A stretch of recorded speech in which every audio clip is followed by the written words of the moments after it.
हरिओम। आज मैं आपको एक्यूपंक्चर स्टिमुलेटर की मशीन को कैसे यूज करना है वो दिखाने वाला हूँ। हालांकि ये जो मशीन मैं अभी दिखा रहा हूँ वो मेरे एक स्टूडेंट ने अभी रिसेंटली खरीदी की है और उसे जानकारी चाहिए कि ये मशीन के सारे नॉब, उसकी सारी बटन्स वगैरह जो कुछ भी है उनको कैसे यूज करना है, उनको कैसे सही तरीके से काम में लाना है। और इसलिए मेरे पास ये मशीन अभी नहीं है, क्योंकि ये जब भी मैं एक्यूपंक्चर सीखा 1996, 97 या 98 के आजू बाजू में, तभी मैंने ये मशीन खरीदी थी। अभी बहुत थोड़ी एडवांस मशीन मेरे पास है, मगर फिर भी लॉकडाउन की वजह से वो क्लिनिक में है, इसलिए मैं उसको भी नहीं ला सकता हूँ, आपको दिखा सकता हूँ। तो अभी ये जो मशीन है जो सदियों से चलती आ रही है, समझो, ऐसी मशीन को कैसे यूज करना है वो मैं आपको उस मशीन के पिक्चर से, चित्र से दिखाने वाला हूँ। तो इसके लिए मैं ये इसकी फोटो शेयर करता हूँ आपको। ओके, तो ये यहाँ पे आपको दिख रही है एक्यूपंक्चर स्टिमुलेटर मशीन। ये जो मशीन है ये कलकत्ता मैन्युफैक्चरिंग मशीन है और बहुत पुरानी है। बहुत सालों से कलकत्ता वाले लोग इसको बनाते जा रहे हैं और बेचते बेचते जा रहे हैं, और नॉर्मली लोगों को इसकी कोई कंप्लेंट आती नहीं है। और उनकी हालांकि आफ्टर सेल सर्विस जो यानी कुछ रिपेयर करना है थोड़ी तकलीफ होती है, मगर कहीं से न कहीं से रास्ता निकल ही जाता है। तो हम लोग ये मशीन को पहले देखेंगे कि ये यहाँ पे इस साइड में ये जो पावर कॉर्ड है, तो ये पावर कॉर्ड यहाँ लगाने से क्या होगा कि आपको ये मशीन बिजली के ऊपर चला सकते हैं, डायरेक्टली इलेक्ट्रिसिटी के ऊपर चला सकते हैं, 230 वोल्ट एसी वोल्टेज के ऊपर। और आप यहाँ ये ऐसे इलेक्ट्रिसिटी से नहीं चलानी है तो इसमें ही 6 बड़ी साइज की ड्राई सेल्स, मतलब टॉर्च की जो सेल्स रहती है बड़े साइज की, वो 6 सेल्स इसमें इस्तेमाल किए जाते हैं। और ये 6 सेल का साथ में आप इसको इस्तेमाल करेंगे तो आपको एक पोर्टेबल मशीन मिल जाती है, आप कहीं भी उसको लेके जा सकते हैं। और जरूरत नहीं कि पेशेंट के घर में जाने के बाद पेशेंट को पावर आउटलेट के पास, दीवार के पास ही लगाना है। आप जहाँ भी हो वहाँ पेशेंट को उसको ट्रीटमेंट दे सकते हैं। अभी दूसरी बात है कि ये इसके पीछे के जो आपको लाल और काले कलर के जो कुछ दिख रहे हैं ना, ये सब उसके आउटलेट्स है। ये हो गया इनलेट, यानी यहाँ से इलेक्ट्रिसिटी अंदर आई जाएगी, ये मशीन में उसका कन्वर्जन होगा, इसकी वेव फ्रीक्वेंसी बदली हो जाएगी और बाद में यहाँ से हर जगह से, हर एक एक पॉइंट से 2 वायर निकलेगी और वो 2 वायर के जरिए हम पेशेंट को वो इलेक्ट्रिकल या इलेक्ट्रॉनिक करंट पास करेंगे जो उसको फायदेमंद होगी। अच्छा, इसकी जो ये एंड तो आपको यहाँ पे दिख रहा है जो सॉकेट जैसा है, जैक और सॉकेट है। तो जैसे ईयरफोन सॉकेट जैक जैसा है, अंदर डालो तो फिट हो जाता है और चालू हो जाता है। इसका जो वो क्लैंप है यानी चिमटा है, वो मैं आपको चिमटा दिखा रहा हूँ, ये उसका चिमटा है, वायर के दूसरे एंड में रहता है। इसको थोड़े यहाँ से दबाएंगे तो ये चिमटा खुल जाता है और उसमें फिर ये चिमटा जो है उससे हम लोग एक्यूपंक्चर की नीडल पकड़ने के लिए काम में लाते हैं और उसमें से ही करंट अंदर पास होने लगता है। तो आगे जाएंगे हम लोग फिर से वो मशीन की तरफ। ओके, तो ये हो गया, ये आ गया हमारी मेन मशीन की बात। इसको मैं थोड़ा एनलार्ज करके आपको दिखाता हूँ ताकि आपको उसके सब अक्षर और चित्र सब कुछ आपको दिखने में आसानी आ जाए। ये मशीन के जो 3 पार्ट्स समझो है, उसमें से ये ऊपर वाला जो पार्ट है, यहाँ 6 नॉब्स आपको दिखेंगे और ये जो 6 नॉब्स है ये आउटपुट कंट्रोल करने वाले नॉब है। आप पेशेंट को जो ट्रीटमेंट देंगे या इलेक्ट्रॉनिक का करंट या ये वेवफॉर्म आप पेशेंट को देंगे ट्रीटमेंट के लिए, उसका जो कंट्रोल है यहाँ पे इंटेंसिटी कंट्रोल यहाँ पे लिखा है। ये बीच वाला जो सेक्शन है यहाँ पे सब एलईडी है, बल्ब है, इसमें से आपको दिखेगा कौन से टाइप का और क्या टाइप का कंट्रोल आता है। और नीचे का जो है ये फ्रीक्वेंसी कंट्रोल है, यानी आप कैसी, क्या फ्रीक्वेंसी कैसी देने वाली है। और ये स्विच है, उसका चेंज करने का स्विच है, फ्रीक्वेंसी कौन सी चाहिए वो। और यहाँ पे मेन पावर का बटन है। मेन पावर मतलब बैटरी भी चालू इससे ही हो जाएगी, बैटरी पे है मशीन तो, इलेक्ट्रिसिटी पे है तो भी चालू हो जाएगी और आप किसी भी तरीके से इसको यूज कर सकते हैं। ये मशीन का जो मेन पावर है ये ऑन करने के पहले आपको कुछ बातें बहुत अच्छी तरह से ध्यान में रखनी चाहिए और आपको उसकी आदत लगा के लेनी चाहिए, क्योंकि ये सबसे बड़ी खतरनाक चीज हो सकती है यदि आप इसको नहीं समझे तो। अभी आपको यहाँ दिखेगा ये जो 6 नॉब्स है, ऊपर के बटन है, 6 रेडियो बटन बोलते हैं इसको। तो ये जो बटन है इसके एक साइड में 0 लिखा हुआ है और एक बाजू में 4 है। मतलब क्या, ये 0 मतलब मिनिमम करंट है और ये जो लाल पट्टा दिख रहा है वो भी साइज दिखा रहा है कि करंट बढ़ने वाला है। तो एक बात आप ध्यान में रखो, हर एक जैसे कि हर एक बटन, ये जो नॉब है वो 0 में घुमा के रखा हुआ होना चाहिए और ये आपको देखना ही पड़ेगा। समझो अभी ये जो नॉब अभी ऊपर है, समझो अंदाज से 1 पे है और ये ऐसे ही कंडीशन में आप मशीन चालू करेंगे तो पेशेंट को सीधा इलेक्ट्रिक करंट चालू हो जाएगा, आपको कंट्रोल नहीं है, जितना भी उसका सेटिंग है उससे अंदर घुसेगा, शायद किसी पेशेंट को उसको बहुत तकलीफ होगी।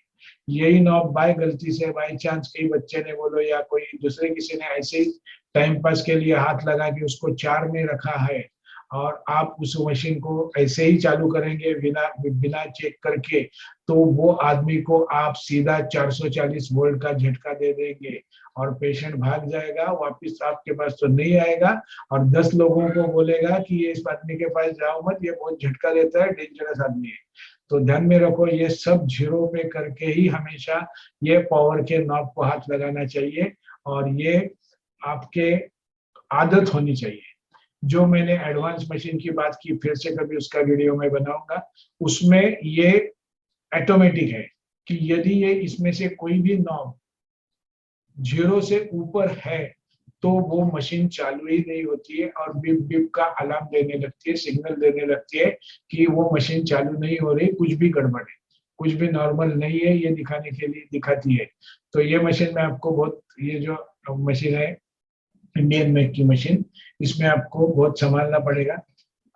मॉडर्न का cooperative industries society limited Calcutta की ये मैन्युफैक्चरिंग की मशीन है, उसका नंबर भी यहाँ पे दिया हुआ है। अच्छा, तो हम आप लोगों ने क्या किया, यहाँ पे उसका पावर कनेक्ट किया ये कोने में और उसके बाद में ये सब नॉब्स आपने 0 पे है, आपने खुद देख लिए और उसके बाद आपको क्या करना है, ये आपको ये जो बीच वाली सिलेक्टर है कंटिन्यूअस जीडी और डीसी, इसमें से आपको वेव फॉर्म सिलेक्ट करना है, यानी कौन से टाइप की वेव जाएगी। तो पहले हम लोग समझ लेंगे ये 3 वेव्स क्या है।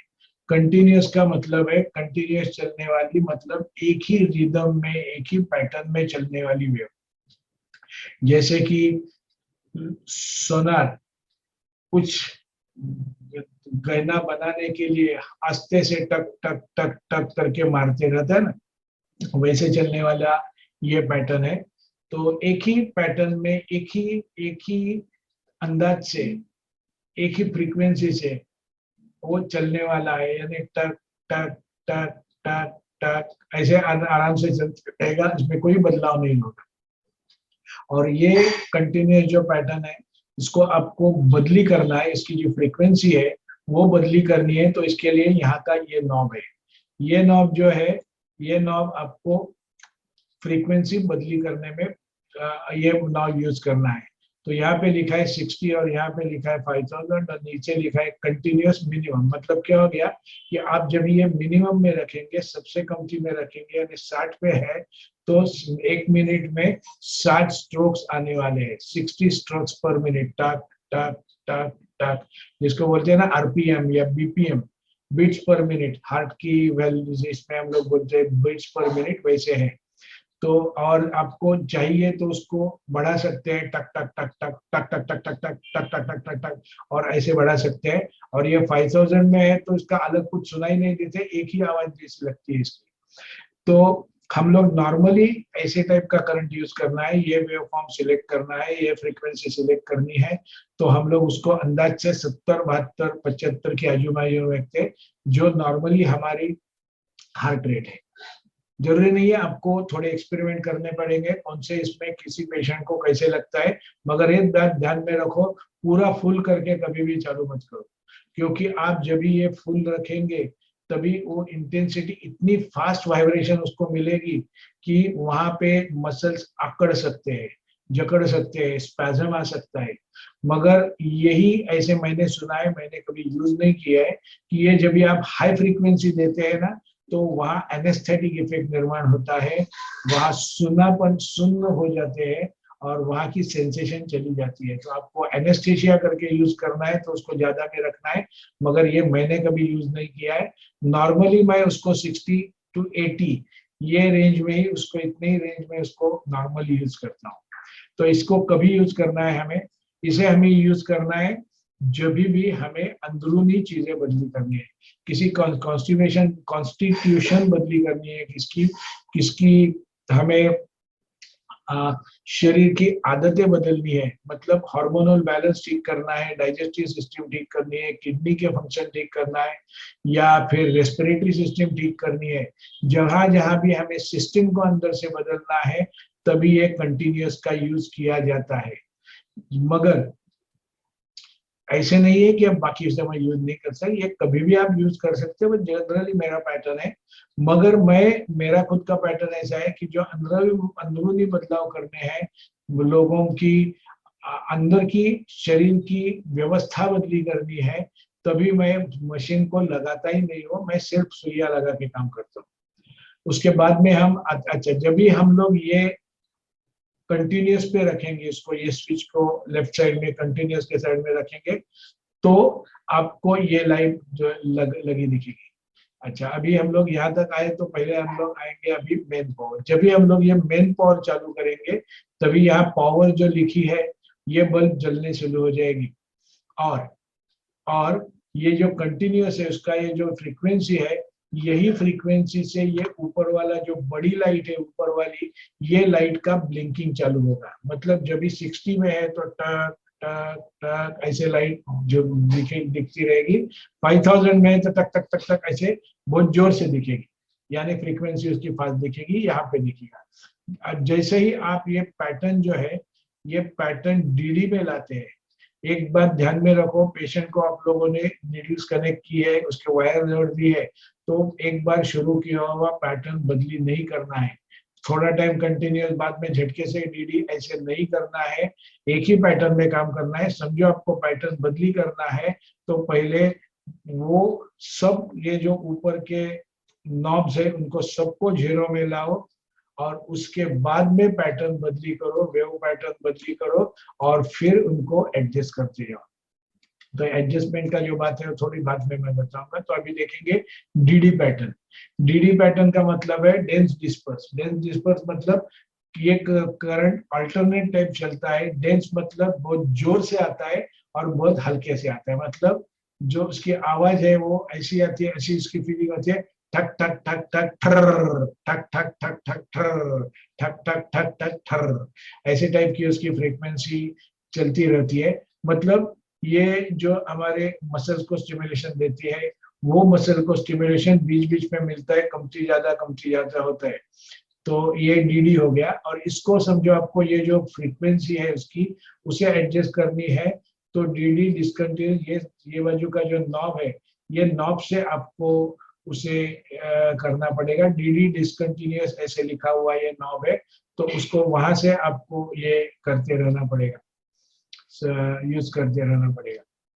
उसके बाद आपको ये 6 में रखा है, तो जल्दी जल्दी टक टक टक टक ट्राई जल्दी जल्दी होते रहेगा। जैसे ही आप बढ़ाएंगे तो दोनों के बीच का अंतर बढ़ते जाएगा। और उसके बाद में आता है ये डीसी पे रखा हुआ है। जब ये डीडी रहेगा तभी ये लाइट जलेगी, ऊपर की पैटर्न आपको दिखती रहेगी। और ये जो डीसी लिखा है मतलब डिसकंटिन्यूस, डिसकंटिन्यूस को भी यही एडजस्टमेंट है, राइट साइड का जो नॉब है उसकी। और ये जो एडजस्टमेंट डीसी का मतलब है डिसकंटिन्यूस, और डिसकंटिन्यूस का मतलब है करंट का पैटर्न चलता है और रुक जाता है, टक टक टक टक टक टक टक टक, और फिर थोड़े टाइम के लिए पूरा बंद हो जाता है, फिर टक टक टक टक टक, और फिर पूरा बंद हो जाता है। जनरली ये जो डिसकंटिन्यूस पैटर्न है, ये हम लोग पैरालिटिक पेशेंट के लिए यूज करते हैं, जिनके मसल्स को जगाना है, उसके जो मसल्स को हिलाना है इसके लिए। और डीडी पैटर्न जो है ये जो डीडी पैटर्न है, डीडी पैटर्न हम लोग पेनफुल कंडीशन में, यानी कमर दर्द, सर दर्द या कमर दर्द या फ्रोजन शोल्डर या सर्वाइकल स्पॉन्डिलोसिस, ऐसे पेनफुल नी पेन है, ऐसे पेनफुल कंडीशन में करते हैं। तो हम लोगों ने जब भी ये किया तो डीडी पैटर्न है डिसकंटिन्यूअस है, तो उसका लाइट यहाँ पे दिखेगा, उसका पैटर्न यहाँ पे दिखेगा। उसके बाद में हमें क्या करना है, ये सब नॉब जो जीरो पे है उसको एक एक नॉब को आस्ते आस्ते बढ़ाते जाना है।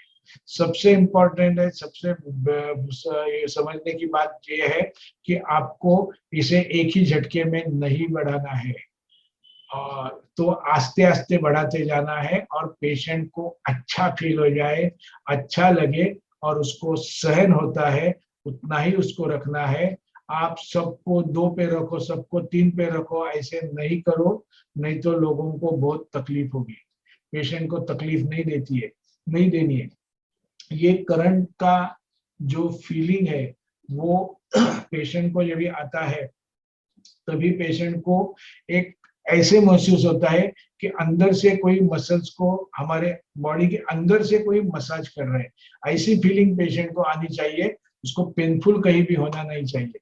और इसके लिए मैं हमेशा सबको बोलता हूँ, मेरे स्टूडेंट्स को मैं बोलता हूँ, कभी भी आपको ये मशीन यूज करनी है तो सबसे पहले खुद को सुई लगाओ, खुद को अपने आप को सुई लगाओ और ये स्टिमुलेशन चालू करके देखो, तभी आपको समझेगा कि ये जो ऊपर के इंटेंसिटी कंट्रोल वाले जो नॉब्स है उनको कैसे हैंडल करना है और उनको कैसे संभालना है। और जब भी इसके बाद में एक 20 मिनट, 25 मिनट, 30 मिनट, आपको जितना भी टाइम रखना है ट्रीटमेंट, वो रखने के बाद ध्यान में रख के, याद रख के सभी नॉब्स को जीरो में लेके आओ, सभी नॉब्स को जीरो में लेके आओ और उसी के बाद ये मशीन बंद करो और उसके बाद में फिर वो सब सुइयां निकालो और सब कुछ जो करना है वो करो। तो ये तरीका है, ये मशीन, इंडियन मशीन जो है उसको यूज करने का।